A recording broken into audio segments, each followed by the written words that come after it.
Welcome to the world's #1 fitness business podcast for health club owners, gym managers, and fitness entrepreneurs. As always, this will be a great show as we have another expert to help your fitness business and your career. We'd like to thank our premier sponsor, Active Management, for supporting us, and we highly recommend becoming a member of Active Management to strengthen your business in 2016. There are loads of resources members receive, so join the Active Tribe today at www.activemgmt.com.au. Now that's enough from me. Let's welcome the show's amazing host, Chantal. What's on this week's show? Thank you so much, Harper. This is it, Tribe. This is our last show for 2016. And this week's special guest is Michelle Bowden. She is an expert in persuasive presenting in business and one of only 35 Australian female CSPs, or that is Certified Speaking Professionals. The CSP is the highest designation for speakers in the world. Now, here's a little bit about what you're going to hear in today's show. Michelle and I talk about why presentation and communication skills are such an important part of every one of our lives, every single day. We talk about what body language and appearance has to do with success. She gives us preparation tips for presenting to and communicating with the people around you, techniques that assist us with converting a lead to a sale. Plus, she tells us why we shouldn't use the word but, that is B-U-T, in our conversations and what words we should use instead. So that's just a snippet of the topics that we cover during today's interview, which is coming up in just a few minutes. The Fitness Business Podcast is very appreciative of our podcast partners. Here's a quick word from one of our partners. Active Management helps owners and managers have the business work for them. Test the quality of resources with a free download at www.fitnessbusinesspodcast.com/active. This week's flashback show is show 58 with Lisa Simone Richards, which is all about how to get your fitness brand in the media. So if you missed that show, go back and check it out. That's show 58 and you can find it on iTunes or at fitnessbusinesspodcast.com.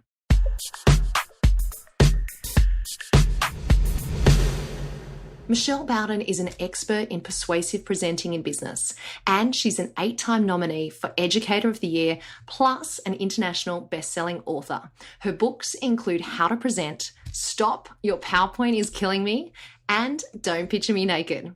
She's a sought-after consultant to CEOs and senior executives from Fortune 500 companies who need to pitch their ideas at board level. As a matter of fact, she told me when we caught up that 2 of her clients won $500 million pitches in the last month, which is a whole lot of money. I've personally had the pleasure of attending Michelle's 2-day persuasive presentation skills course, which was hands down the best course that I have ever done. So when it came to finding a guest to talk to us about presenting and communicating and connecting with people, I knew that Michelle was the woman to call. Michelle, are you ready to Fitspire our global tribe of fitness business owners and managers? Yes, indeed. Excellent. Now, I know that you're a gym user. In fact, just the other day, I saw that you had to do a spin class without music for a couple of tracks. And I've actually been in that situation myself, so I understand it. So from a consumer point of view, can you maybe start off by giving us a couple of your non-negotiables for keeping you as a gym member? Yes, I think that's a great question. And thank you for asking. I wish my gym would ask me that themselves. So the first thing I'd say is know my name and something about me. The other day, again in spin, to use an example, my amazing spin instructor, Carmel, noticed that I wasn't wearing my cycle shoes as I was in her spin class on the bike. And she said to me, "Where are your shoes?" So I was wearing gym shoes, but not cycle shoes. And I just thought, that's amazing. She knows what shoes I normally wear when I'm in a spin class. It's a really amazing attention to detail. That's great. And I think I do think a lot of trainers notice the detail, but I don't think that a lot of them feel brave enough or confident enough that it would be worth actually mentioning to the member that that's the sorts of details that they notice. You know, oh, you've done your hair. Oh, that they're nice exercise pants. Or, you know, you're looking good today. You're looking a bit fitter today. You look like you had more energy in the class today. Some sort of a comment that shows I care about you and I'm watching and I'm with you along the journey. The second thing is obvious. Make sure the gym equipment works and the bikes aren't broken and the air conditioning's working and, all of that sort of stuff. I think also just motivate me. I turn up to the gym after being some days 5 days, 8 hours a day, customer facing, running motivational training and speaking, and I'm exhausted when I get to the gym. And I need you to sparkle. I want your eyes to sparkle, and I need you to be pumped. And if you sparkle and pump, then you're going to be contagious. And I'm going to follow along, and I'm going to love my class, and I'm going to get into it quickly, and I'm going to achieve the outcome that I want to achieve. My daughter Holly, who's 17, says to me, "Mum, moods are contagious. Is yours worth catching?" So I think that's a really good thing for all of us to remember. Our mood is contagious. So what are we giving out to the people around us, and are we as fitness instructors really inspiring our clients, or are we just going through the motion? One of my old personal trainers used to call it Les Mills zombies, people that just stand in the class and just don't even put their mind to what they're doing. And there's nothing worse than being in an aerobics class where the instructor's the zombie.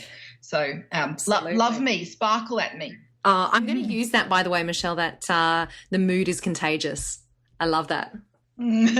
Now, Michelle, as I mentioned in your bio, your business is teaching people to be a persuasive presenter in public. That's a lot of P's, isn't it? Now, many of our tribe today are probably thinking, well, I don't do public speaking. So do you want to maybe start off by defining for us what is presenting?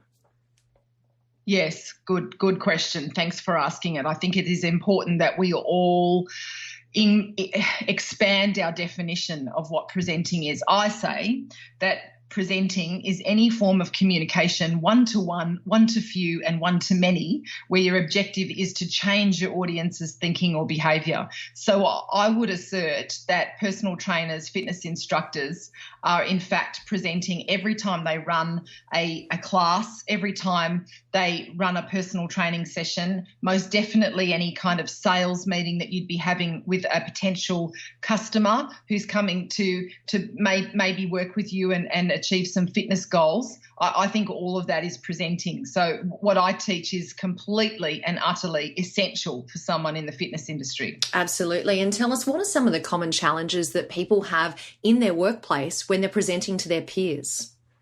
Yes, okay. So from a fitness point of view, I think firstly, most people just don't know the simple things that you can do to dramatically improve the way that you communicate with the people around you.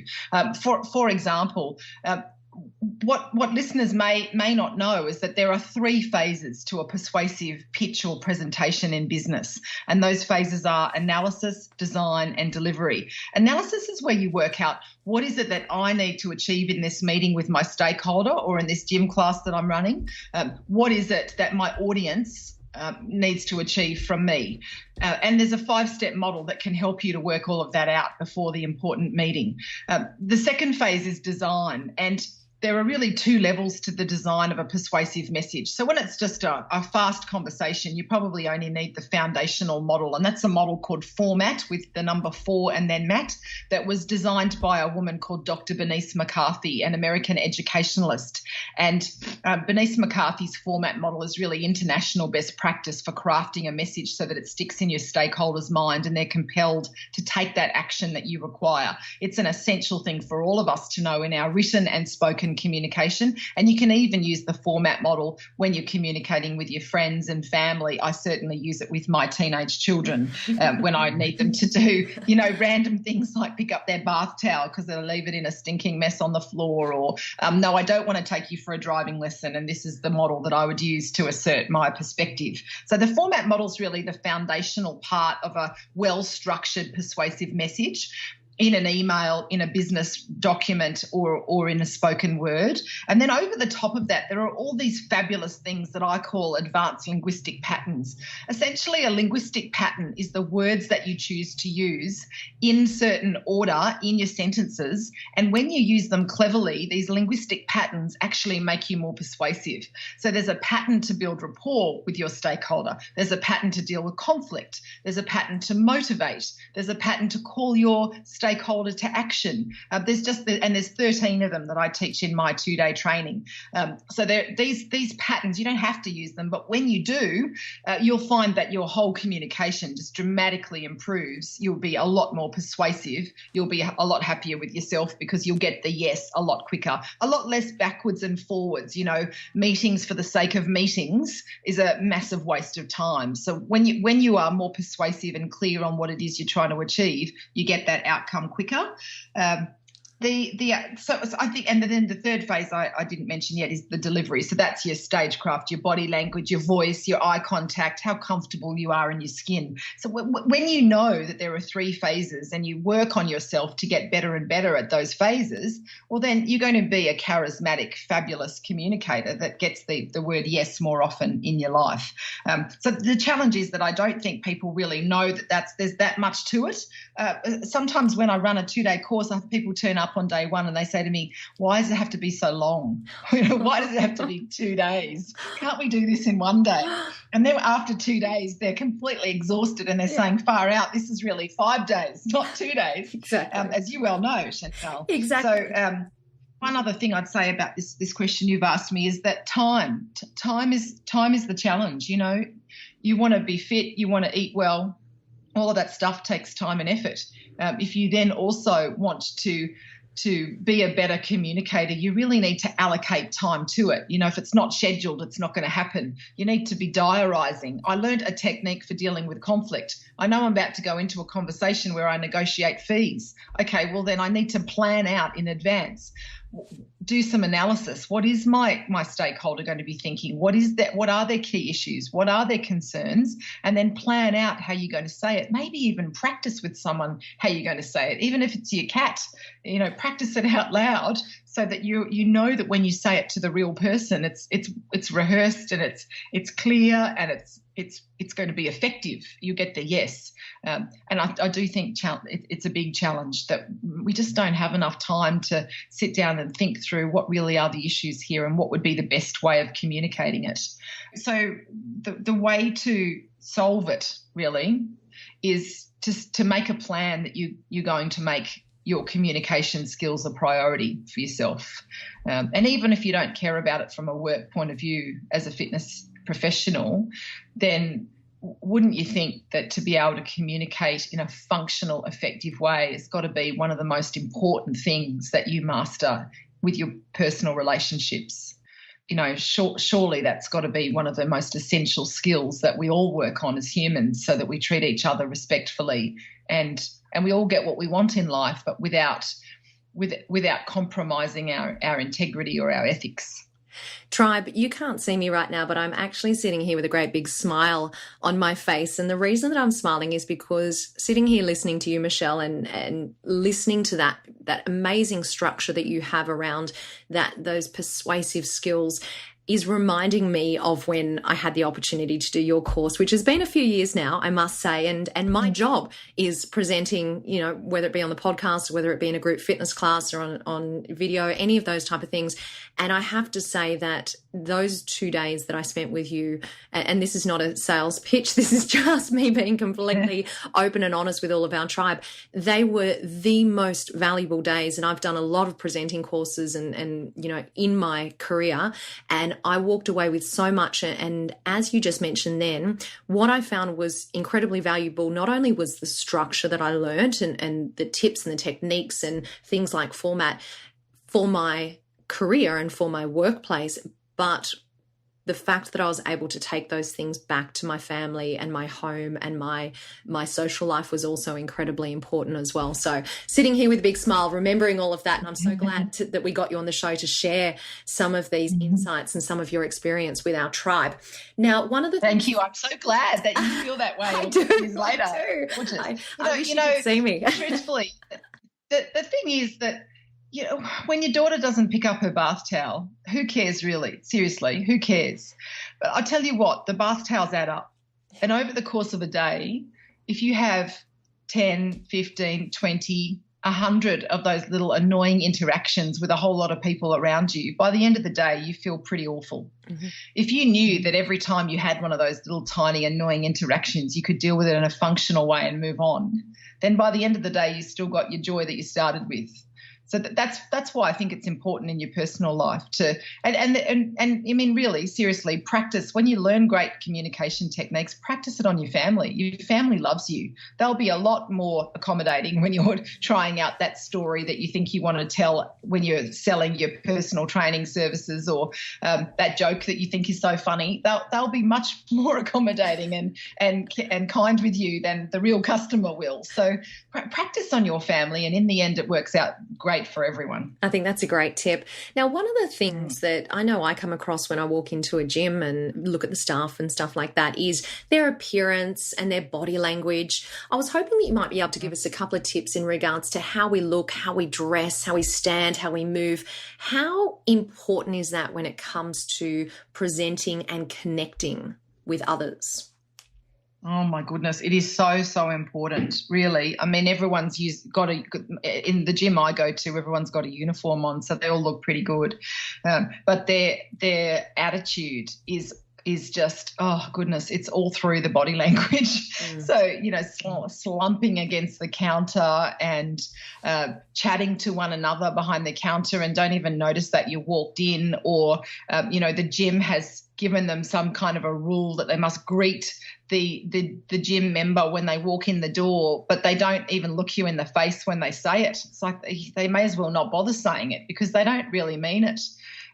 I just think the way having a strong core, which is something I would expect most fitness professionals to have, should mean that you can stand up straight and confident. And what do you want me to feel? You got to feel that too. If you want me to feel welcome, then you've got to be welcoming. If you want me to feel confident as I'm working out in your gym, well, then you act confident. If you want me to feel happy to be there, then you need to be happy that I'm there. That's how it works. So, I think it's really important.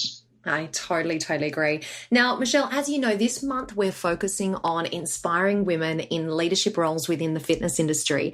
Tell us, where does presenting fit in when it comes to being inspirational or being a leader? Oh, my goodness. Well, as a leader in a fitness facility, you don't know what's going through your staff members' minds as they sit there in that team meeting today. For all you know, they were on the local job seek pages on the internet that morning because they hate where they work. Every time you address your team, you have an opportunity to motivate and inspire them to feel that this workplace is the place that they need to be. And the way that you present that message is critical. I mean, if you don't believe that, well, then it's not going to come through. So I think actually that presenting, well, it's really, presenting is communicating, and every time you communicate, you're sending a message, either I want you here or I don't. I had a conversation with a sort of a friend of mine who works in a fitness facility. It's a sporting stadium rather than a gym, and she was telling me that she's resigning from her job that night. I just had this conversation yesterday with her. And I said, oh, that's such a shame. You're amazing, and you run this whole facility like clockwork on a Saturday, and everyone's happy around you, and you've just got a great way of inspiring people around you. And she said to me, yes, I'm glad you noticed, because my bosses don't know that. And I said, what do you mean they don't know that? Everyone loves you. Her name was Sarah. Everyone loves you, Sarah. She said, well, actually, no, they don't. She said, I got asked if I could work a particular shift next week, next Thursday. And so I agreed because I was free that, yes, I could work that shift. And then I found out that the reason they asked me to work the shift is because the whole team is going for a Christmas party that day and they need someone to mind the desk. That makes me so And I feel like crying telling that story. I mean, this girl is wonderful, and she is a great mentor to my daughter who works there on a Saturday. She's a wonderful role model to all the young people that work in this facility. Fancy treating a staff member like this.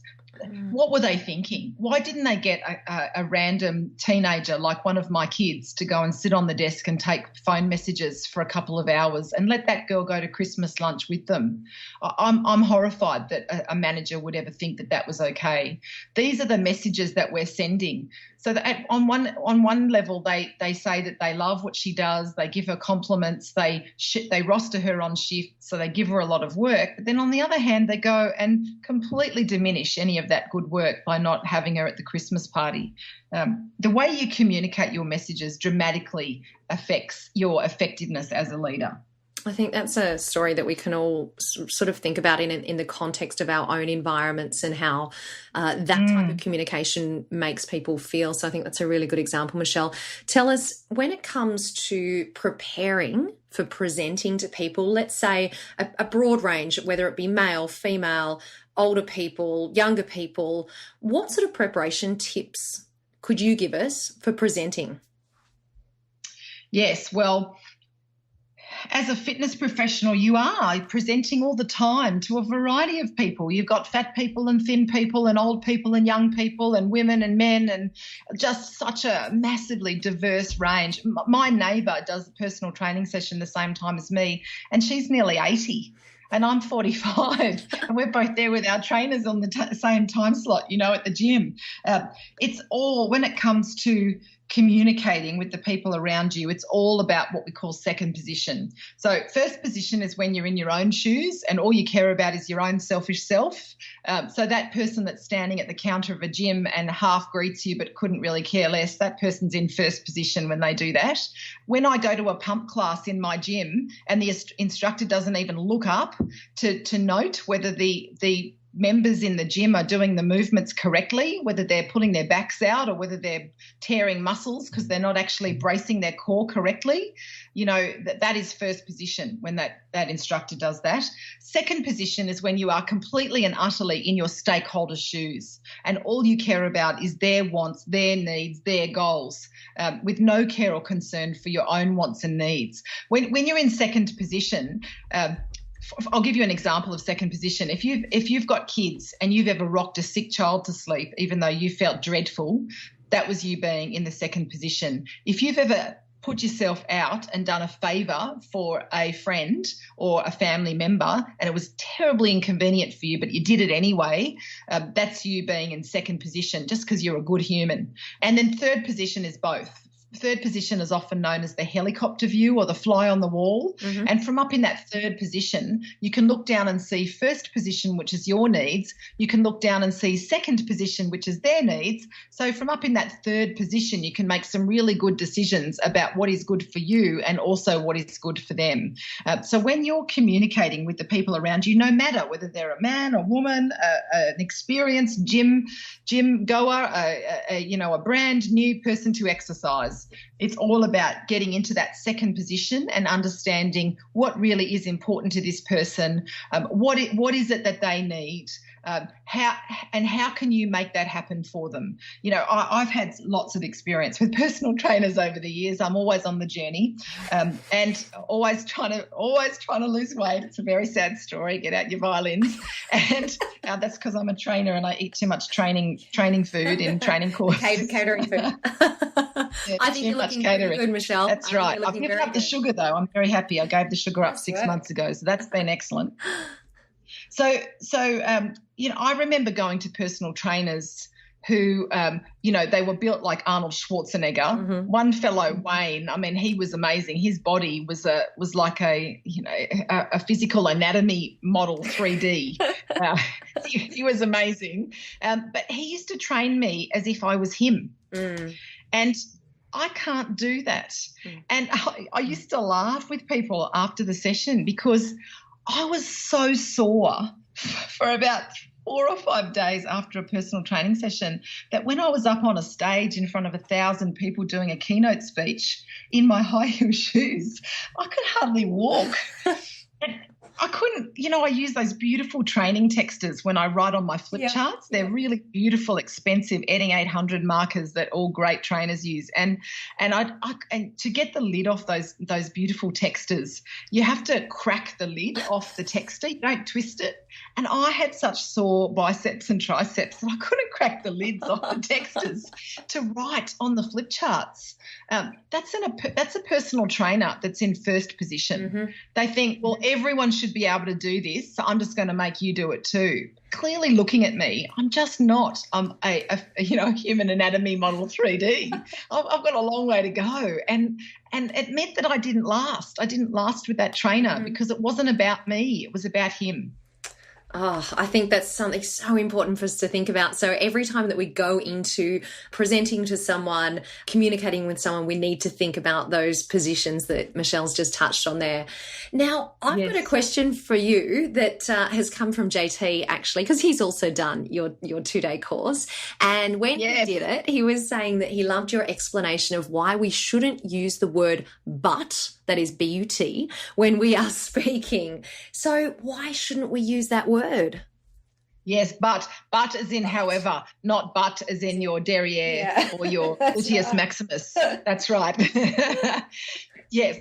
So here's the theory. When you say but or however, what it does is that it activates the mammalian brain in the limbic system, what is commonly known these days in the year 2016-17 as your lizard brain. Mm-hmm. It forces, when you say yes but to someone, it forces them into that fight-flight response that is the caveman response, if you like. It forces the person to fight or flight. It's to either argue back with you and become gnarly and aggressive and want to debate the matter with you, or, like my husband, put their hands over their ears and go blah, blah, blah, blah, blah, blah, and not listen. That's the flight part.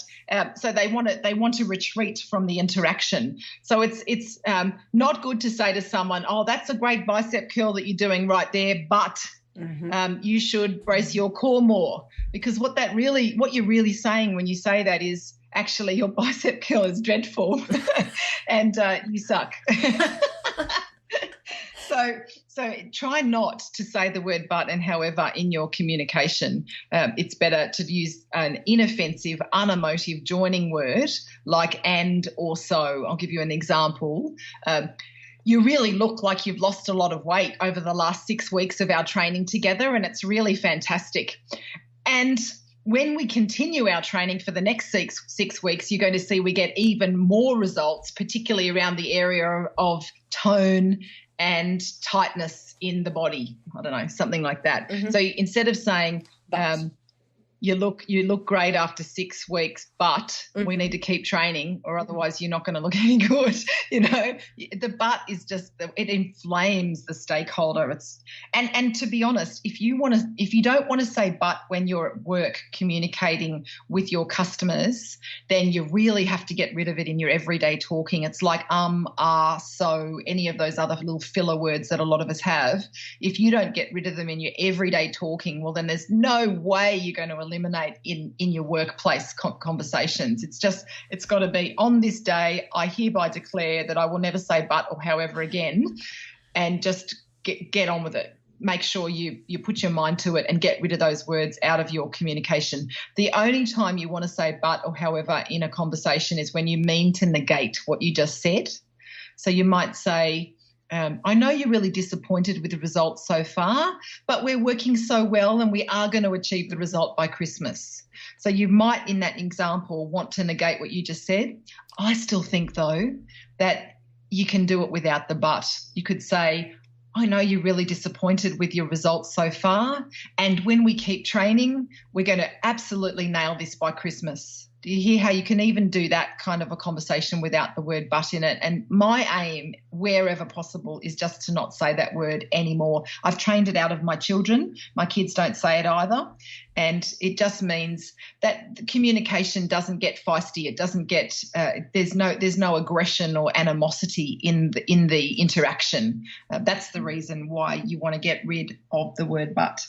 Michelle, the most common presentation that many of our tribe would know is explaining the price of personal training or the price of a membership, and generally that is to someone that they've either just met or they may have met in the last half an hour or so. Do you have any suggestions that you could make for a successful conversion from lead to sale? Yes, absolutely. So there are two techniques, can't do it the best justice when we're talking quickly like this, I'll give you the fast version of it, the speed dating version of it. Mm-hmm. So the first technique is that one where we're talking about but. The technique is actually known as pacing out objections. And the acronym for pacing out objections is POO. Don't be too offended. Sorry for the potty mouth. So when you want to pace out an objection, there's 5 steps to that. I'll give them to you really quickly. Step 1, you state the objection out loud. So you'd say, for example, yes, it might seem that is a very high price for a 1-hour session, if that's the objection that you think they've just stated. So they might have said to you, oh, that's too expensive per hour. So you say, oh, I understand that what you're saying is that you feel that that's too expensive for an hour's training. So you state the objection up front. Step 2, don't say but or however, which is what we've just talked about. Instead, you would say and, so, or pause. Step 3 is to use the word actually or in fact. Copywriters use the word actually and in fact to make the thing sound better. I'll give you a quick example. If I said to you, it works, compared with it actually works. Mm-hmm. Can you hear how it sounds like it works better? Yep. Yeah, it's how our brain works. So step 3 is to say actually or in fact. Step 4 is to solve it, and so to give an alternative perspective on it. And then step 5 is to use the magic word because. Because is a really important word in persuasion. It helps you to reinforce what it is that you're saying. So I'll give you a quick example. If someone said, look, it's just a bit too expensive per hour. I don't think I can afford that. Then you'd say, oh, I understand that it sounds like it's expensive per hour.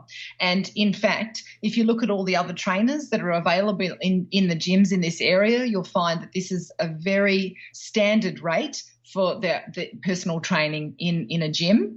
What I can guarantee you is that we will track your measurements, we will track your progress, and we will do everything that we can together to ensure that you meet your fitness goals. And you'd come up, I don't know, there might be an even better solution that you could give here because you know what you'd say in this example. So you'd solve the problem there, and then you'd say, because I really want to work with you. I would really love to help you achieve your fitness goals, and I really think you're going to find that it's you get a great return on this investment or something like that. So that's called the POO technique when you do that. The other technique that you can use to negotiate fees is to do a thing called pacing and leading. Pacing is where you reflect first something that the person already knows, and then you lead them to believe something that you want them to believe. So if the lead is this is great value for the money that you'll spend, then the pace might be, let me give you 3 pacing statements. Look, I know that you've said that you only want to spend a certain amount of money per month on training. You have reflected that you'd like to lose 5 kilos in 5 weeks, and that you're prepared to put a lot of effort toward your diet and your lifestyle outside of the gym. You also mentioned that you see personal training as being an essential element to sticking with the plan, to being sure that you achieve your goals. And then you do your leading statement. This is this price, that this investment for your personal training is a fair price for the service that I'm going to give you. God, I did that off the cuff. It was a bit rusty. But do you understand? You first reflect what you know the person thinks, and then you tell them the thing that you want them to feel or think. And that's called pacing and leading. They're 2 really good examples. And Michelle, to finish off today, do you think you can please leave us with your very best Fitbispiration and tell us your top 3 tips for being the most persuasive person in the business?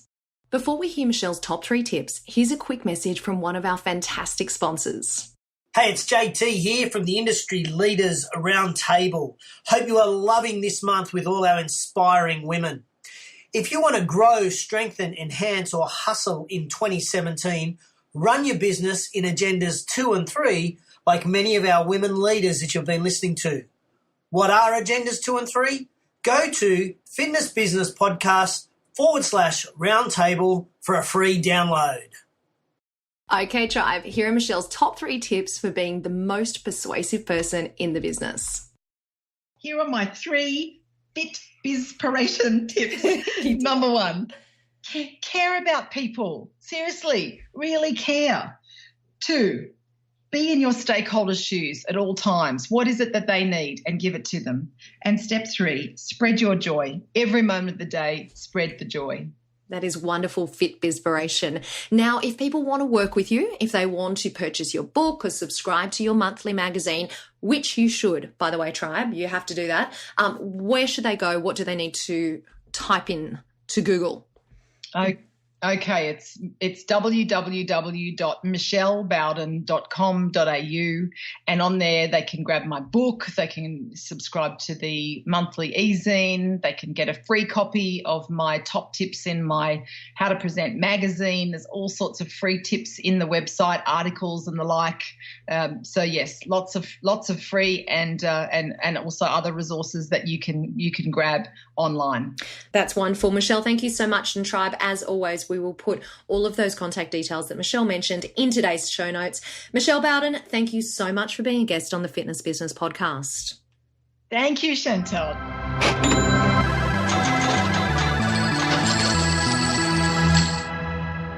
Get ready for this week's bonus segment, your extra injection of information, education, and inspiration to strengthen your fitness business. Tribe, it's with absolute pleasure today that I'm introducing you to Meredith Poplar. Now, Meredith is the Vice President of Communication and Leadership Engagement at URSA. Welcome along to the show, Meredith. Thank you so much. I'm thrilled to be here. I want to first of all say a huge congratulations to URSA, because it seems as if you have really started the ball rolling with inspiring women in our industry, and that's with the Julie Mayne Award and the Women's Leadership Summit. Tell me this, was that a conscious decision and direction from URSA, or did the association feel as though there was a void or a lack of support for women in the fitness industry? Great question. And a little of both, I think. To roll back a little bit, Julie Mayne was one of our longest serving board members on the URSA board of directors. And she was just a phenomenal woman, a phenomenal board member, and did so much good for the industry. She was suffering from cancer when she created the Cancer WellFit Network, which helped a lot of women and men go through cancer rehab. And so when she was on the board and she was getting ready to leave the board, one of our other board members was, we don't, do enough to develop leaders in general. So we had started talking about doing more leadership development.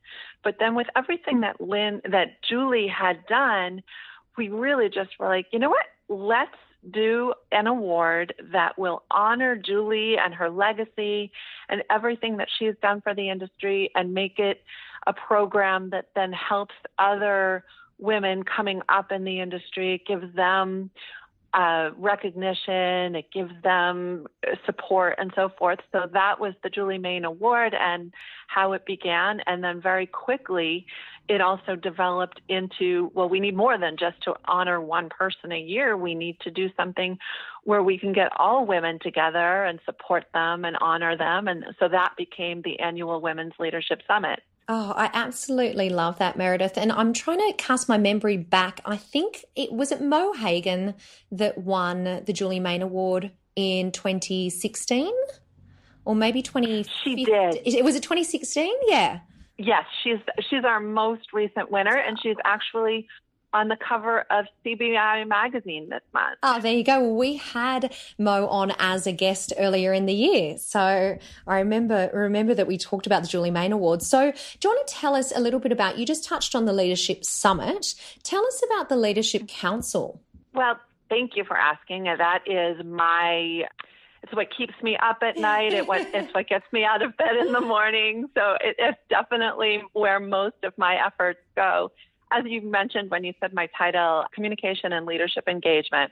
So the primary part is just ensuring that we always have a growing group of leaders in the industry that apply for board service, that speak at the convention, that speak at our webinars, that are there when we need them if the industry has a need in a particular area.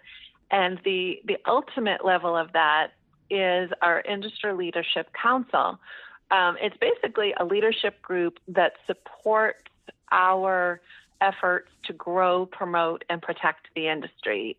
the industry growth, industry protection, making sure that the industry is safe from harmful regulations, trying to stop taxes or remove taxes on membership fees when they occur. It needs a lot of membership support over and above what members do as IHRSA members. So we started the Leadership Council, and it's got about, 100 people that are actively involved in it and, representing thousands of clubs, those hundreds of people. But it's really our go-to group of people that support our efforts. It's primarily based in the U.S. or in North America because that's where we can do the most legislative work. But we do have companies from all over as well as people from all over that are somewhat involved. That's a fantastic initiative. Now, Meredith, tell me this. In your career so far within the fitness industry over the last 20 years, tell us what sort of changes have you experienced or have you seen when it comes to women and women in leadership roles? Well, it's funny. I've been working for IHRSA since 1992. So a lot has changed in the industry in that amount of time. When I first started for IHRSA, I was a membership sales representative. So my job was to call health clubs and convince them on all of the great reasons why they shouldn't go it alone and they should become a member of their industry's trade association. And, back then, 20-something years ago, I very rarely even talked to a female owner on the phone. The owner of the health club, the gym, was almost always male. You would find obviously plenty of females that were managing the fitness area, the as they called it at the time, the aerobics area. But so the amount of women leaders and women owners and women decision makers has really increased exponentially. And then back, in 2008, when we started working on the Julie Main Award and the Women's Leadership Summit, that's when it became obvious because I have a list of names that we invite. It's former board members, founders of IHRSA, people that we want to thank, and we invite them to a reception to thank them every year at IHRSA. And when I looked at the list of names, there weren't enough women on it. So slowly but surely, I am getting more women on that list, but, work still needs to be done. Yeah. Well, I'm thrilled to hear that list is growing. And you know what? Here on the Fitness Business Podcast, we have been so lucky to have some incredible women from our industry appear as guests on the show. And given the work that you do, I'm sure that there's probably many names that you could give me. But do you think that you could give us, 2 or 3 names of female leaders that you have come across during your career that really stand out to you, people that perhaps our tribe could look up to, could be inspired by, or could even connect with? Well, my first thought goes directly to the IHRSA Board of Directors. We have a couple women on there. I don't know if you've already interviewed them or not, but Allison Flatley is the leader of Corporate Fitness Works, which is a major chain on the eastern part of the United States. She's in her last year of IHRSA board service, and she has been a wonderful flag bearer for IHRSA. She's just been fantastic. And also Missy Moss, who's with Nike Fitness Centers. She has such a great background from the Nike sporting side of things that she's a really interesting person to talk to. But then you mentioned Mo Hagan, having Mo Hagan on the show, which makes me think we have one Women Leader a Year award, the Julie Main Leadership Award. So we've been giving that an award to an outstanding woman since 2009. So Lori Lowell, Patsy McLean, Rodka Wilson, Linda Mitchell. I'm sorry, I just can't stop at 3, I think is my problem. That's not a bad problem to have, is it? I think what we're going to have to do is we might need to work back through that list and get some of those inspiring women on our show, I think. I think you should. Some of them have also overcome great difficulties to be where they are today. Others are just really known for making a major impact in their community.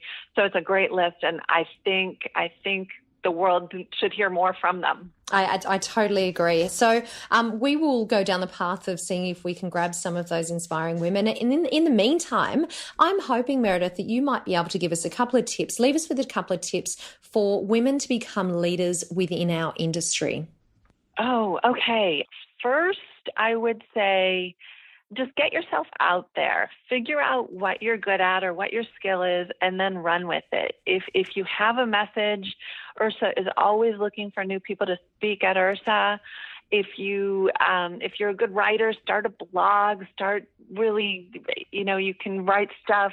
I have so many opportunities for you to write stuff, actually. That's great. I think, you know what, just talking about that, if you've got opportunities for people to write stuff, then we will make sure that any link that people can send content to, we might put that link in today's show notes. Oh, that would be fantastic. Yeah. Because then, my second, thought on how to be a leader is to share their successes. I think we often only hear and get the complaint that people only hear about what the big operators are doing in the industry.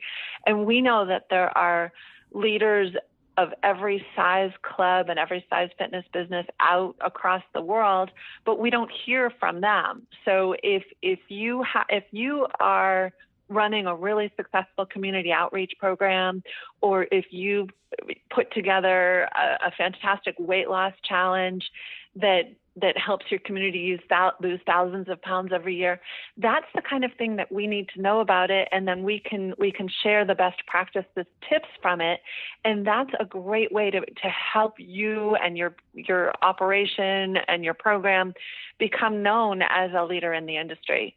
So again, it's back to, telling us what you're doing, sharing your successes, and then as with everything, network. Do it at the conventions and do it through social media to really just, again, put yourself out there. That's how I work to be a leader, and I really think it matters. Oh, Meredith, I think that is fantastic advice for all of our tribe out there. So I want to say a very special thank you so much for joining us today and for talking to us about some inspiring women in leadership roles. There's lots of things that we can take away from the conversation today. And just a quick reminder to everyone that if you do have your story that you want to share or some content that you want to submit to Meredith, we will make sure that we put a link in today's show notes. So Meredith, thank you so much for joining us on the Fitness Business Podcast. Thank you. This was fun. Pre-Core Quickfire 5. Tribe, I am here today with Ray Algar, the Managing Director of Oxygen Consulting. Welcome to the show, Ray. Thank you, Chantal. Now, are you ready for your Quickfire 5 questions? I am. Tell us, why do you do what you do? I think simply because I love being connected to an industry whose purpose is to enrich lives. And what's the very best piece of advice that you've ever received? It's hard to think of one single piece of advice, but I tell you one thing that I think has had quite a profound effect on my thinking is the interview that Steve Jobs gave in 2005 when he was talking to young graduating students at Stanford, where he simply said, you guys have got to find something you love because work is going to fill a very, very large part of your life. And that's resonated with me, I think, for many, many years. Yeah, that's a really good one. Ray, what's a personal habit that helps you become better at what you do? I think I have a very, very strong sense of curiosity. So I think I live life wanting to know and just understand a bit more every day. I like it. And what's one book that you would recommend and why? Oh, I think that's a pretty simple one for me. I've loved a recent book that was recommended to me by an industry colleague called Different by Youngmi Moon. Youngmi Moon is a Harvard marketing professor, and she's wrote a beautiful book called Different: Escaping the Competitive Herd. And I read it recently, and I just couldn't stop myself, but just going back to the beginning and reading it again. Wow, that says a lot about the book. We'll have to make sure we grab that link for today's show notes. And tell us, why should our tribe come back next week and listen to the main interview? Well, that's a tough one, but I think it only takes, an idea, one insight, and I think it can help to propel especially young fledgling businesses into a positive and productive future direction. So, so you might listen to something, Chantal, for 45 minutes, and it might be in the 43rd minute that there's this one great nugget of insight that people find helpful. That is so true. And I know what we're going to be talking about next week, and I'm really excited to be having you on the show. So, Ray, thank you so much for joining us today for the Quick Fire 5. Thanks, Chantal.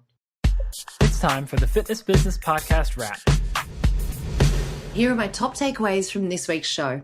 Michelle said, when you are more persuasive and clear about what it is that you're trying to achieve, you get an outcome quicker. She said, if you want to be a better communicator, you need to dedicate time to improving and practicing your communication skills. She also said that presenting is communicating, and every time you communicate, you're sending a message. The way in which you communicate your messages dramatically affects your effectiveness as a leader. And lastly, I wanted to remind you of Michelle's 3 takeaways, which were care about people, be in your stakeholders' shoes at all times, and every moment of the day, spread joy.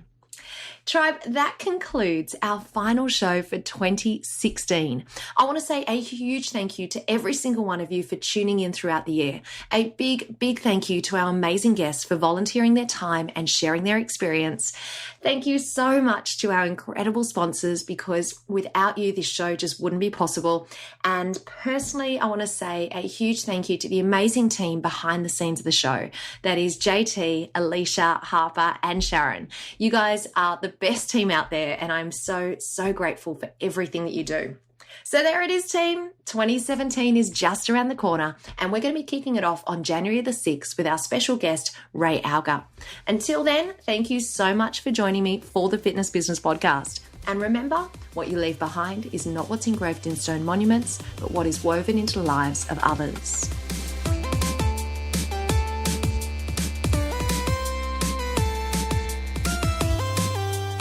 Great show this week that you should be suffering DOMs, delayed onset mind soreness, as you are overloaded, and that's when your mind is strengthened. You and your business have been strengthened thanks to the amazing support of our premier sponsor, Active Management. Check out www.activemgmt.com.au, only if you want to strengthen your business and your leadership. Don't forget, all today's links and notes are found at www.fitnessbusinesspodcast.com, where you can also subscribe and never miss a show and maybe win a prize. Next week is another incredible guest with Chantal, so get ready for more Fit Bizpiration.